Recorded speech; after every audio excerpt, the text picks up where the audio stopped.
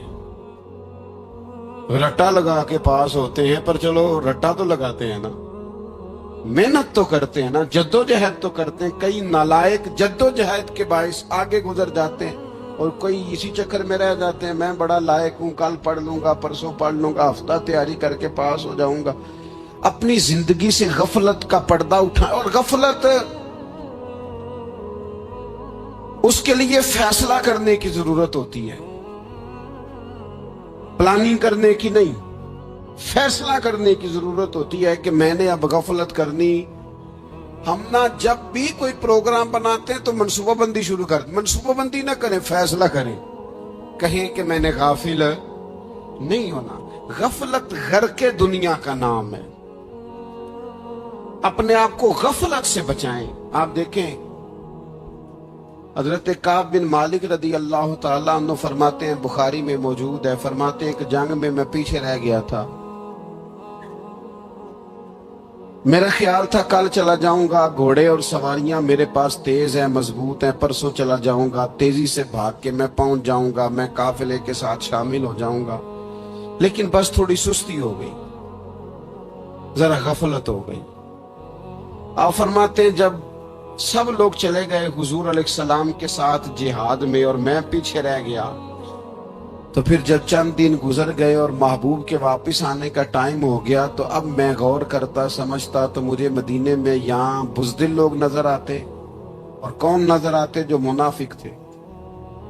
وہ منافق بزدل دکھائی دیتے یا مجھے عورتیں اور بچے دکھائی دیتے۔ میں پریشان ہوا، حضور واپس آ گئے۔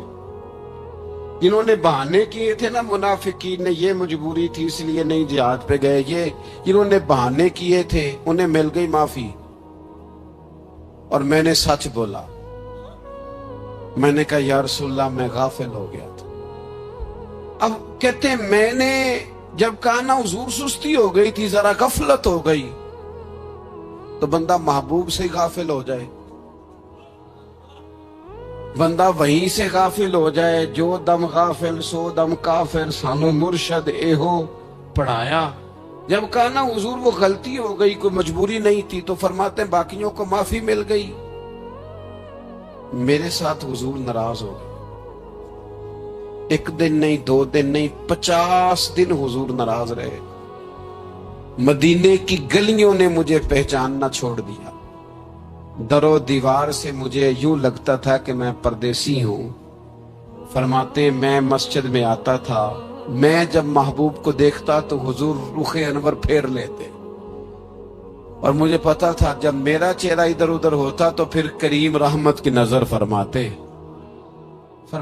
50 دن مسلسل۔ پھر مجھے حکم ہوا کہ بیوی بھی بھیج دو، میکے بچے بھی بھیج دو، ننہال یعنی تنہا رہ جاؤ۔ فرماتے ہیں وہ میں نے قید تنہائی کاٹی، لیکن شکر اللہ کا یہ ہے کہ میں سچا تھا، بس ذرا بھول گیا تھا، بس ذرا غفلت ہو گئی تھی۔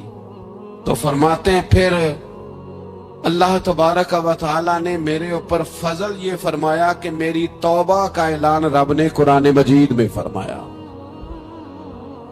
تو غافل نہ بنے کبھی بھی، ہمارا نہ مسئلہ یہ، اور آپ نے ناراض نہیں ہونا۔ ڈھیر سارے لوگ غافل ہو جاتے ہیں، مالدار بھی غافل ہیں، صاحبان علم بھی الا ماشاءاللہ بہت ساری جگہوں پہ غافل ہیں۔ جن لوگوں کو 4 لوگ جاننے لگ جاتے ہیں، کوئی مقام حاصل ہو جاتا ہے، وہ بھی بہت ساری جگہوں سے غافل ہو جاتے ہیں الا ماشاءاللہ۔ غفلت بڑی تکلیف والا منظر ہے۔ جو لوگ سمجھتے ہیں نا میں اب گڈ بک میں آ گیا ہوں، اب میں اچھا ہو گیا ہوں، اب میرے لیے خیر کہا جاتا ہے، مجھے اچھائی شاید یہ مستقل میرے ساتھ رہے گی، تعریف ہی ہوگی ہمیشہ، وہ بھی غافل ہو جاتے ہیں۔ اور یہ غفلت ٹھیک نہیں ہوتی۔ وجہ دیکھنی چاہیے کس وجہ سے انسان کو وقار مل رہا، عزت مل رہی۔ اپنی زندگی سے غفلت کو اتار پھینکیں۔ تھوڑی دیر کی تو غفلت ہوتی ہے، لمبی تو نہیں۔ 2 منٹ کے لیے صرف اس نے ڈرائیونگ کرتے ہوئے چہرہ موبائل کی طرف کیا تھا، 2 ہی تو منٹ لگے تھے۔ لمحوں نے خطا کی تھی، صدیوں نے سزا پائی۔ لمحوں نے خطا کی تھی، صدیوں نے سزا پائی۔ ایک لمحے کے لیے غافل ہوئے تھے اور صدیاں، نسلیں روتی رہ گئیں پیچھے، بچے تڑپتے رہ گئے، اہل خانہ پریشان رہ گئے، ماں باپ ساری زندگی روتے رہے، لیکن یہ 2 منٹ کے لیے۔ یہ غفلت جو ہے یہ بڑی تکلیف والا معاملہ۔ اپنی زندگی سے غفلت کو اتارنا، غافل نہیں بننا، ہر وقت توجہ اور ساری باتوں پہ توجہ۔ بعض اوقات لوگ ایک طرف توجہ کر کے ایک طرف سے غافل ہو جاتے ہیں۔ نہ، توجہ ہمیں پہلو رکھنی ہے۔ ہمارے ذمہ جتنے بھی حقوق ہیں ان سب پر توجہ، ہر چیز کا خیال۔ ایسا نہ ہو کہ عبادت کرتے رہ جائیں اور حقوق العباد ہم سے چھوٹ جائیں، اور حقوق العباد اتنے زیادہ ادا کریں۔ صاحب مجھے کہنے لگے ایک دفعہ بڑے وثوق کے ساتھ، کہنے لگے جی معاذ اللہ ثم نہیں جی ٹائم ملتا پھر نماز دا کی کریے، روزی کمانا بھی تو عبادت ہے نا۔ تو میں نے کہا آپ نے عبادت کرنا ایک حصہ قبول کیا ہے، آپ نے کل عبادت نہیں قبول کی۔ عبادت کل ہے، ہمہ پہلو۔ ایک حصہ آپ قبول کر کے نکل گئے اور باقی آپ نے چھوڑ دی، تو کسی ایک طرف سے بھی غافل نہیں ہونا۔ جتنی ذمہ داریاں ہیں، جتنی ڈیوٹیاں ہیں، ان سب کا خیال۔ اور جو بڑا آدمی ہوتا ہے، بڑا گھر میں بڑا ہو، قبیلے میں بڑا ہو، علاقے میں بڑا ہو، ادارے میں بڑا ہو، کلاس میں بڑا ہو، جو بڑا ہے اس کی تو ساری آنکھیں کھلی ہوئی ہونی چاہیے، ایک ایک پر اس کی نظر ہونی چاہیے کہ میری کہاں ضرورت ہے، کہاں مجھے اشک شوئی کرنی ہے، کس کے ساتھ میں نے کس طرح محبت کا رویہ رکھنا ہے۔ غافل نہ بنے۔ اچھا جی اب کیسے پتہ چلے گا کہ ہم غافل ہیں؟ یہ کیسے پتہ چلے گا؟ آپ کسی بندے سے بھی پوچھ لیں حالات کیا ہیں تو کہتا ہے اللہ کا شکر ہے کبھی کسی کا دل نہیں دکھایا، اللہ کا شکر ہے جی زمانہ ہو گیا 5 نمازیں پڑھتا، اللہ کا شکر ہے جی۔ کیسے پتہ چلے گا غافل ہیں؟ پہلی علامت ہمارے علماء اور صوفیاء نے غافل بندے کی لکھی ہے۔ اس آئینے میں نے اور آپ نے اپنا آپ دیکھنا ہے۔ غافل بندے کی پہلی علامت یہ ہوتی ہے کہ وہ دنیاوی کاموں میں چست ہوتا ہے اور اللہ اور اس کے رسول کی فرما برداری میں سست ہوتا ہے۔ یعنی نماز کے وقت تو اسے نیند ستاتی ہے، پریشانی ہوتی ہے، لیکن اگر کسی جگہ مال مل رہا ہو، پیسے مل رہے ہوں، وہاں جانا ہو تو پھر اسے کوئی چیز بھی تنگ نہیں کر۔ دنیاوی کاموں میں چست ہوگا، یعنی ٹی وی کے آگے، موبائل کے آگے وہ گھنٹوں بیٹھا ہوا ہے، اور اگر اسے 25 منٹ قرآن پاک سننا پڑ جائے، اگر اسے 20 منٹ دینی محفل میں بیٹھنا پڑ جائے، اگر اسے کہا جائے کہ تو 20 رکعت نماز نفل ادا کر، دنیاوی کاموں میں چست ہے، دینی کاموں میں، یہ غفلت کی پہلی علامت۔ پھر ذاتی معاملات پہ پیسہ خرچ کرنا ہو تو ڈھیر سارا ہے، کسی غریب کی مدد کرنی ہو تو۔ وہ ہمارے ایک دوست ہیں، وہ اکثر کہا کرتے ہیں، وہ کہتے ہیں آج کل کسی سے کہنا فلائی کام میں، دینی کام میں، کسی کی مدد میں کچھ 4 پیسے خرچ کرنے ہیں تو لوگ کہتے ہیں ہاتھ تنگ ہے۔ ہاں کوئی سستا پلاٹ ملتا ہو نا، اور اگر یہ سمجھ آ جائے کہ وہ مجبور ہے بیچارہ بیچنے والا، تو پھر کہتے ہیں میں 2-3 دوستوں کو پھاڑ لے سا۔ ذاتی کاموں میں جب بندہ چست ہو اور دینی کاموں میں سست ہو تو مطلب یہ ہے کہ بندہ غافل ہے۔ پہلی علامت غفلت کی۔ اور غفلت کی دوسری نشانی یہ ہے کہ انسان گناہ کے کاموں کو معمولی سمجھنے لگ جاتا ہے۔ یہ غافل بندے کی نشانی ہے، گناہ کو معمولی سمجھتا ہے، چھوٹا سمجھتا ہے۔ آج کل لوگ کہتے نہیں میں کو اکیلا کر رہا ہوں، ساری دنیا ہی کرتی ہے۔ اور جناب کیا ہو گیا اگر یہ غلطی ہو گئی تو بندے سے ہو ہی جاتا ہے۔ گناہ کو معمولی سمجھنا، چھوٹا سمجھنا، اور کہنا پھر کیا ہو گیا ہے، انسان سے غلطی ہو جاتی ہے۔ آپ دیکھ لیں کہ